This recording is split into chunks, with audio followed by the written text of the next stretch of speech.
زمیں مانگتے تھے نہ زر مانگتے تھے، پیغمبر خدا سے عمر مانگتے تھے۔ پہاڑوں پر بھی خوف طاری ہو جس کا، زمیں پر وہ ایسا بشر مانگتے تھے۔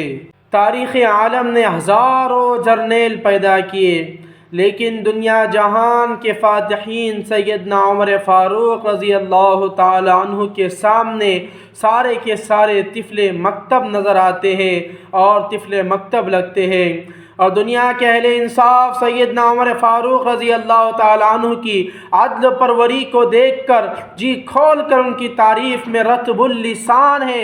امیر شریعت حضرت سید عطا اللہ شاہ بخاری رحمۃ اللہ علیہ نے ایک سوال کے جواب میں فرمایا تھا کہ عمر رضی اللہ تعالی عنہ مراد رسول ہے صلی اللہ علیہ وسلم ہے، یعنی دیگر سارے کے سارے صحابہ مرید رسول ہیں، اور حضرت عمر فاروق رضی اللہ تعالی عنہ مراد رسول صلی اللہ علیہ وسلم ہے۔ ایک عالم نے کیا خوب کہا کہ عمر رضی اللہ تعالی عنہ پیغمبر اسلام صلی اللہ علیہ وسلم کے لیے عطائے خدا بندی تھے۔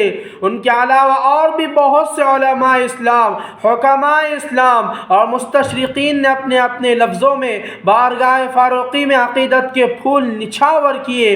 سیدنا عمر فاروق رضی اللہ تعالی عنہ کا شمار مکہ مکرمہ کے چند بڑے لکھوں میں ہوتا تھا، لیکن وہ بھی اسی عرب معاشرے کا حصہ تھے جہاں پیغمبر اسلام صلی اللہ علیہ وسلم کو قبل از نبوت صادق و امین کہا جاتا تھا، اور بعد از اعلان نبوت نعوذ باللہ ساحر، شاعر، کاہن، نہ جانے کیا کیا کہنے لگے تھے۔ اہل مکہ کے جبر و ستم بہت بڑھ چکے تھے۔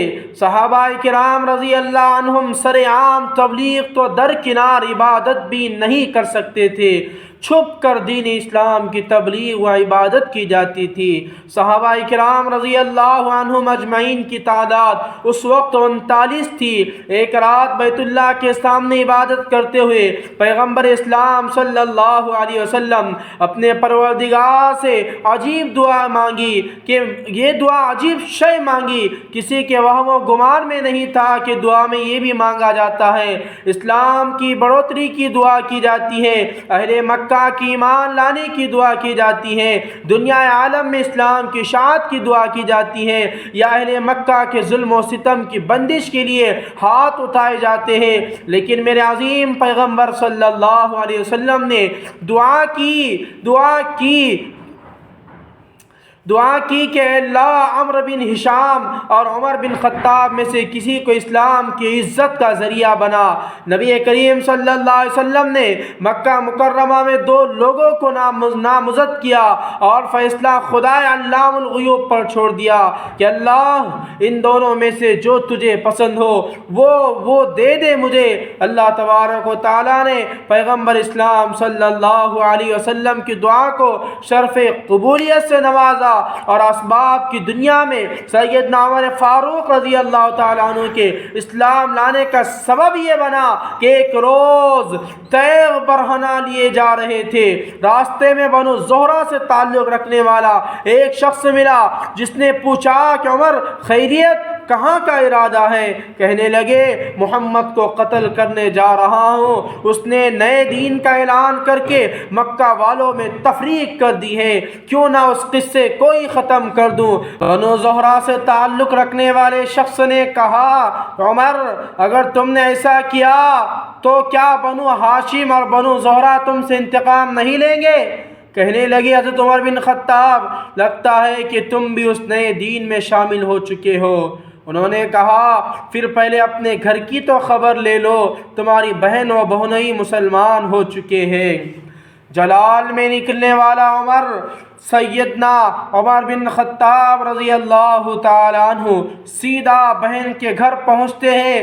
وہاں سیدنا خباب بن الارت رضی اللہ تعالی عنہ ان کے بہنوئی اور بہن کو سورہ طٰہٰ پڑھا رہے تھے۔ باہر سے آواز سنی اور دروازے پر دستک دی، اندر سے پوچھا گیا کون؟ نام عمر۔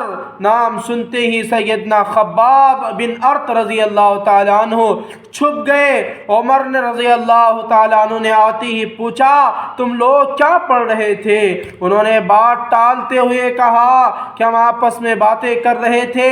کہنے لگے میں نے سنا ہے تم نئے دین میں شامل ہو گئے ہو۔ بہنوئی نے کہا عمر وہ دین تیرے دین سے بہتر ہے، تو جس دین پر ہے یہ گمراہی کا راستہ ہے۔ بس سننا تھا اتنا ہی کہ بہنوئی کو دے مارا، اتنا مارا کہ لہو لہان کر دیا۔ پھر بہن چھڑانے آئی تو اتنی زور سے اس کے بہن کے چہرے پر تماچا رسید کیا کہ ان کے چہرے سے خون نکل آیا۔ بہن کے چہرے پر خون دیکھ کر غصہ ٹھنڈا ہوا اور بہنوئی کو چھوڑ کر الگ ہو بیٹھے اور کہنے لگے کہ اچھا لاؤ دکھاؤ تم کیا پڑھ رہے تھے۔ بہن نے کہا تم ابھی اس کلام کے آداب سے ناواقف ہو، اس کلام مقدس کے آداب میں ہے کہ پہلے تو تم وضو کرو پھر دکھاؤں گی۔ انہوں نے وضو کیا اور سورہ طٰہٰ پڑھنی شروع کی۔ یہ پڑھتے جا رہے تھے اور کلام الہی کی تاثیر قلب کو متاثر کیے جا رہی تھی۔ خباب بن ارت رضی اللہ تعالیٰ عنہ یہ منظر دیکھ کر باہر نکل آئے اور کہنے لگے عمر کل رات نبی کریم صلی اللہ علیہ وسلم نے بارگاہ خداوندی میں دعا کی تھی کہ اللہم اعز الاسلام باحد الرجلین اما ابن ہشام و اما عمر ابن الخطاب، اور ایک دوسری روایت میں الفاظ کچھ اس طرح سے ہے اللہم اعز الاسلام بابی الحکم ابن ہشام و بی عمر ابن الخطاب، اے اللہ عمر بن ہشام یا عمر بن خطاب میں سے کسی کو اسلام کی عزت کا ذریعہ بنا، اور یا ان میں سے کسی ایک کے ذریعے اسلام کی تائید فرما۔ اے عمر میرے دل نے گواہی دی تھی کہ یہ دعا پیغمبر صلی اللہ علیہ وسلم عمر بن خطاب کے حق میں پوری ہوگی۔ اسی طرح کی ایک روایت سیدنا سعید بن مسیب رحمۃ اللہ علیہ سے بھی مروی ہے۔ وہ فرماتے ہیں کہ کان الرسول صلی اللہ علیہ وسلم اذا رأى عمر بن الخطاب او ابا جہل ابن ہشام قال اللہم اشدد دینک ابا جہل الیک، یعنی جب کبھی رسول اللہ صلی اللہ علیہ وسلم عمر بن خطاب یا ابو جہل کو دیکھتے تو رب العزت کے